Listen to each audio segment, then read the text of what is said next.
Structure of atom को describe करने के लिए बेटा यहाँ पे मैंने आपके सामने एक एटम का स्ट्रक्चर ड्रॉ किया है और इस स्ट्रक्चर में आप देख रहे हैं कि एटम जो है उसके अंदर कुछ मज़ीद सब एटॉमिक पार्टिकल्स मौजूद हैं कि एटम को मज़ीद पोर्शंस में डिवाइड किया हुआ है। तो एटम को बेटा कुछ सब एटॉमिक पार्टिकल्स में डिवाइड किया हुआ होता है, छोटे छोटे पार्टिकल्स में, जिन्हें हम सब एटॉमिक पार्टिकल्स कहते हैं। इसके अलावा आप यहाँ पे देख सकते हैं कि एटम जो है उसके सेंटर में एक पोर्शन मौजूद होता है जिसे हम न्यूक्लियस कहते हैं। ये बहुत पावरफुल होता है।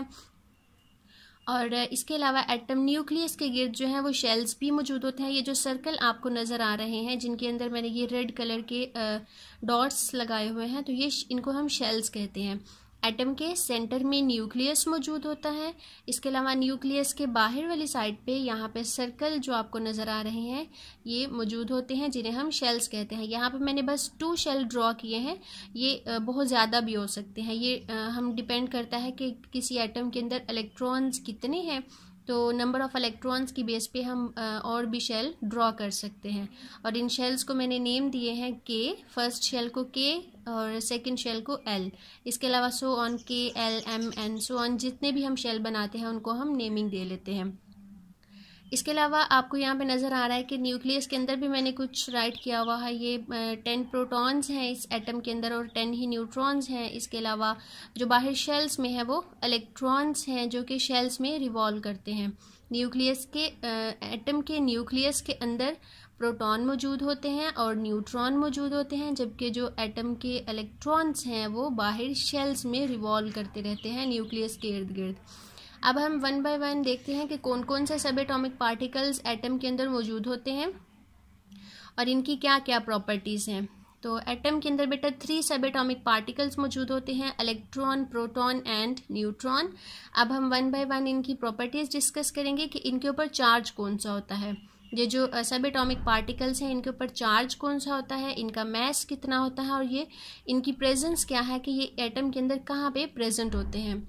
तो अब 1 बाय 1 हम डिस्कस करेंगे कि इलेक्ट्रॉन के ऊपर नेगेटिव चार्ज होता है। नेगेटिव के साइन को बेटा यूं शॉर्ट फॉर्म में भी लिख सकते हैं, माइनस और BE, नेगेटिव।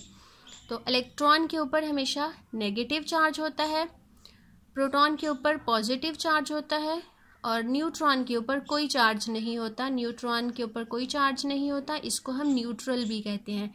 ऐसा पार्टिकल जिसके ऊपर कोई चार्ज नहीं होता उसको हम न्यूट्रल कहते हैं, यानी ज़ीरो चार्ज होता है उसके ऊपर।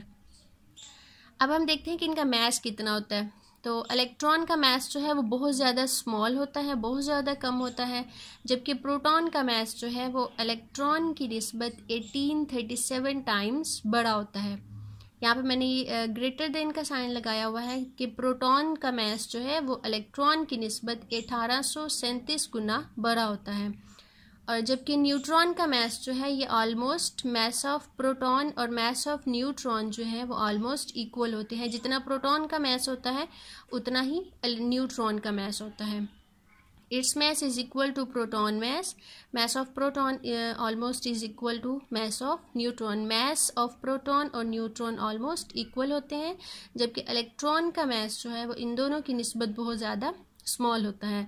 अब इनकी प्रेजेंस हम देख लेते हैं कि ये कहाँ पे प्रेजेंट होते हैं। तो इलेक्ट्रॉन्स बेटा रिवॉल्व अराउंड द न्यूक्लियस। तो एटम के अंदर जो इलेक्ट्रॉन्स हैं वो न्यूक्लियस के बाहर वाली साइड पे जो यहाँ पे शेल्स मौजूद हैं उसके अंदर रिवॉल्व करते हैं। यहाँ पे आपको रेड कलर के जो नज़र आ रहे हैं डॉट्स वो इलेक्ट्रॉन्स हैं, उनके ऊपर नेगेटिव साइन भी मैंने लगाया है क्योंकि इलेक्ट्रॉन के ऊपर नेगेटिव चार्ज होता है। तो इलेक्ट्रॉन्स जो है वो न्यूक्लियस के बाहर जो शेल्स मौजूद हैं, सर्कल्स, उनके अंदर रिवॉल्व करते हैं, यानी गर्दिश करते रहते हैं।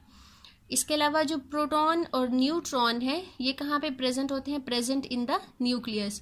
प्रोटॉन भी और न्यूट्रॉन भी न्यूक्लियस के अंदर प्रेजेंट होते हैं, जबकि इलेक्ट्रॉन्स जो हैं वो न्यूक्लियस से बाहर शेल्स में रिवॉल्व करते हैं, गर्दिश करते रहते हैं। और इसके स्ट्रक्चर को हम इस तरह से जाहिर करते हैं कि ये इसका न्यूक्लियस है, सेंटर में जो स्मॉल सर्कल आपको नज़र आ रहा है इसके अंदर मैंने लिखा हुआ है proton, P for proton and N for neutron.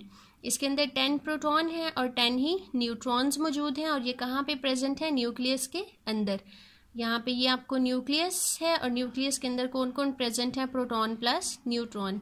इसके अलावा ये इलेक्ट्रॉन्स आपको ये रेड कलर के नज़र आ रहे हैं, तो ये इलेक्ट्रॉन्स जो हैं वो न्यूक्लियस के बाहर शेल्स में रिवॉल्व करते रहते हैं। और ये जो सर्कल्स हैं जिनमें इलेक्ट्रॉन्स रिवॉल्व करते रहते हैं, उन सर्कल्स को हम कहते हैं शेल्स। अब हम देखेंगे कि आपकी बुक पेज 57 पे आपका एक क्वेश्चन भी था, एक्सटेंड योर थिंकिंग। इसमें आपने बताना है कि प्रोटॉन्स, न्यूट्रॉन्स और इलेक्ट्रॉन्स एक दूसरे से किस तरह से डिफरेंट है।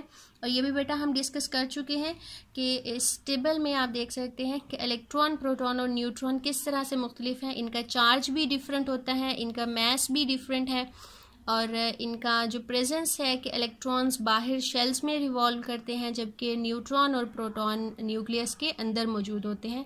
इस तरह से ये सिमिलर भी हैं कुछ, और जहाँ पे ये डिफरेंस है इनकी प्रॉपर्टीज़ में, वहाँ पे ये डिफरेंट होंगे। अब हम डिस्कस करते हैं कि वाई इज़ एटम न्यूट्रल, कि एटम जो है वो न्यूट्रल क्यों होता है। एटम में हमने देखा कि जो इसके बाहर शेल्स में इलेक्ट्रॉन्स हैं जिनके ऊपर नेगेटिव चार्ज है, तो इट मीन्स कि इसके ऊपर नेगेटिव चार्ज आना चाहिए एटम पे, या फिर न्यूक्लियस के अंदर जो प्रोटॉन मौजूद हैं उनके ऊपर पॉजिटिव चार्ज है, या फिर पॉजिटिव चार्ज आना चाहिए एटम के ऊपर, और न्यूट्रॉन पे कोई चार्ज नहीं है। तो हम अब डिस्कस करेंगे कि एटम को हम न्यूट्रल क्यों कहते हैं, क्यों एटम के ऊपर कोई चार्ज भी क्यों नहीं होता। तो इसको डिस्कस करने के लिए यहाँ पे आप देखेंगे कि Y atom is neutral. Neutral का बेटा मतलब है कि हैविंग नो चार्ज, कि जिस एटम के ऊपर ज़ीरो चार्ज होता है, कोई चार्ज नहीं होता, उसको हम कहते हैं न्यूट्रल। तो यहाँ पे मैंने स्ट्रक्चर ड्रॉ किया है नियॉन एटम का, ये आपकी बुक पे भी मौजूद है। तो इस स्ट्रक्चर से हम देखते हैं कि इसके सेंटर में न्यूक्लियस के अंदर 10 प्रोटॉन्स मौजूद हैं और 10 ही न्यूट्रॉन्स मौजूद हैं। न्यूट्रॉन्स को इसमें हम बॉदर नहीं करेंगे क्योंकि न्यूट्रॉन पे तो कोई चार्ज नहीं होता। इट मीन्स इसमें 10 पॉजिटिव चार्जेस हैं, और इसके बाहर शेल्स में रिवॉल्व करते हुए जो इलेक्ट्रॉन्स हैं वो भी आप काउंट कर सकते हैं, 10 हैं, और 10 ही नेगेटिव चार्जेस वाले इलेक्ट्रॉन्स हैं। तो बेटा मैथ्स में भी आपने सॉल्व किया होगा कि जब भी +10 या फिर -10 यानी अमाउंट इक्वल हो और उनका चार्ज डिफरेंट हो जाए, प्लस माइनस हो जाए, तो वो एक दूसरे को कैंसिल करके ज़ीरो के इक्वल आ जाती हैं। तो इसी तरह एटम के केस में भी यही होता है कि एटम में जितने भी प्रोटॉन होते हैं उतने ही इसके आउटर जो शेल्स होते हैं उसमें इलेक्ट्रॉन्स होते हैं। तो इस बात को आपने क्लियर रखना है कि एटम के अंदर जितने प्रोटॉन होते हैं उतने ही इसमें इलेक्ट्रॉन्स होते हैं। तो प्रोटॉन पे पॉजिटिव चार्ज होता है और इलेक्ट्रॉन पे नेगेटिव चार्ज होता है, तो वो एक दूसरे के इफ़ेक्ट को कैंसिल कर देते हैं। जैसे यहाँ पे 10 प्रोटॉन है, इट मीन्स 10 पॉजिटिव चार्जेस हैं और 10 ही इलेक्ट्रॉन्स हैं, 10 नेगेटिव चार्जेस हैं, तो ये एक दूसरे के इफ़ेक्ट को कैंसिल कर देंगे और जो एटम के ऊपर एज अ होल चार्ज जो है वो ज़ीरो आ जाएगा। यहाँ पे बेटा हम एटम की बात कर रहे हैं और एटम हमेशा जो है वो न्यूट्रल होता है, उस पर कोई चार्ज नहीं होता। आज का लेक्चर आपका यहाँ तक कंप्लीट है, इसको आपने अच्छी तरह से रीड करना है। यहाँ तक हमने आज पढ़ा है, ये आपका लेक्चर 1 था, इंट्रोडक्शन और स्ट्रक्चर ऑफ एटम।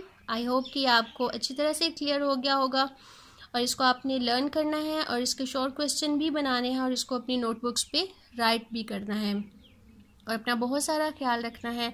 और नेक्स्ट लेक्चर से पहले आपने फर्स्ट लेक्चर को कंप्लीट करना है ताकि हम इजीली नेक्स्ट लेक्चर अपना समझ सकें। थैंक यू, अल्लाह हाफिज़।